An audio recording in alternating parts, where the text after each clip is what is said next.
Today there is interesting news from the Kursk direction. Here, after the unsuccessful introduction of North Korean troops in the battles for Kursk Oblast, the Russian command was forced to try to save the situation by mass redeployment of more experienced troops from Donbas. However, Ukrainian forces followed this development closely and acted on time by unleashing deadly HIMARS strikes to destroy Russian force concentrations. The Russian military intensified its efforts in the region to finally drive Ukrainian forces back onto their territory after months of unsuccessful attempts, thousands of dead soldiers, and hundreds of destroyed armored vehicles. Stakes for this operation get higher with each month Ukraine keeps its presence on Russian soil as Moscow strives to deliver a successful counteroffensive operation to not only restore territorial control but also to bolster its narrative of strength. This operation is vital for the Kremlin for two primary reasons. First, Russian society's growing doubts about the effectiveness of the military campaign pose a significant internal challenge. President Vladimir Putin and senior military leaders had repeatedly claimed that the Ukrainian presence in Kursk was temporary and would soon be eradicated. Months later, Ukrainians remained entrenched, undermining public confidence in Russia's military capabilities. Second, Russia aims to reclaim Kursk Oblast in its entirety before the 20th of January, when Donald Trump is expected to take office as US president. Moscow fears that Ukraine's continued presence on Russian soil would weaken its bargaining position in potential peace negotiations Trump has signaled he will prioritize. To achieve their objectives in Kursk, Russia deployed North Korean personnel who received almost no training from already depleted Russian units. Lacking proper preparation and experience in modern warfare, these forces achieved minimal gains, securing only isolated tree lines and failing to breach Ukrainian main defense lines. This failure forced the Kremlin to divert better trained troops from other critical fronts, particularly Donbas, to bolster the Kursk offensive. Key reinforcements included elements of the 34th Motorized Rifle Brigade, previously active near Donetsk, along with other relatively well-prepared units. Armored vehicles absent for weeks after significant losses were reintroduced to support infantry assaults alongside increased supplies of ammunition and resources to maintain high-intensity operations. This forced redeployment undermines Russia's broader strategy, slowing advances in critical areas like Pokrovsk and Kurakhov. For Ukraine, this diversion of Russian forces marks another successful outcome of their incursion, further straining Moscow's overstretched campaign.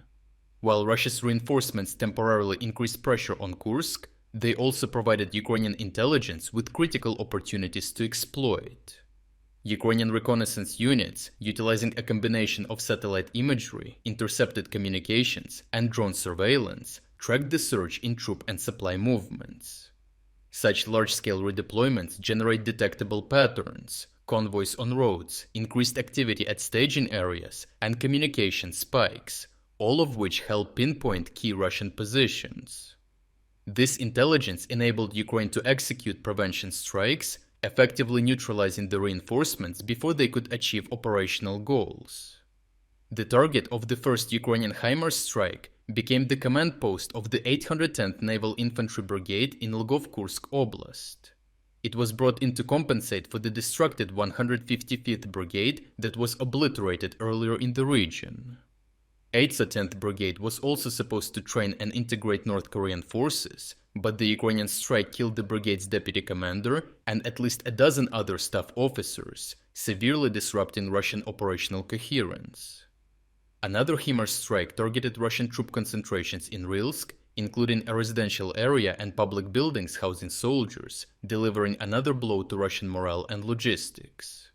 Several geolocated videos published by Russian survivors after the attack show not only the devastating level of destruction caused by these precision missiles, but also their panic. By targeting command staff and regular soldiers, Ukraine aims to deal as much damage as possible to the Russian forces before they even reach the front line.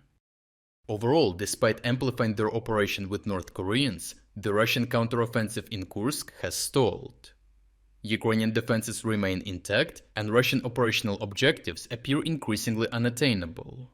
The redeployment of forces from Donbas, coupled with the failure to secure significant gains, highlights the strategic failure of the Russian military command. The failed counteroffensive in Kursk demonstrates Ukraine's ability to achieve its strategic goals, to force the Russians to redeploy troops from Donbas, to disperse the enemy's focus and efforts, and to undermine their theater-wide offensive. Lastly, in appreciation of your unwavering support, we have launched significant New Year sale on our own independent news website. This is your last chance to get a 40% discount on our exclusive strategic insights, overviews of all fronts, and tactical analysis videos.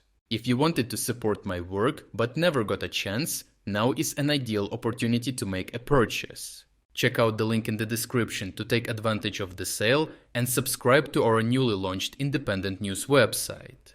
Your support makes a decisive difference for our ability to continue producing these reports, and I appreciate everyone who stepped up to join us.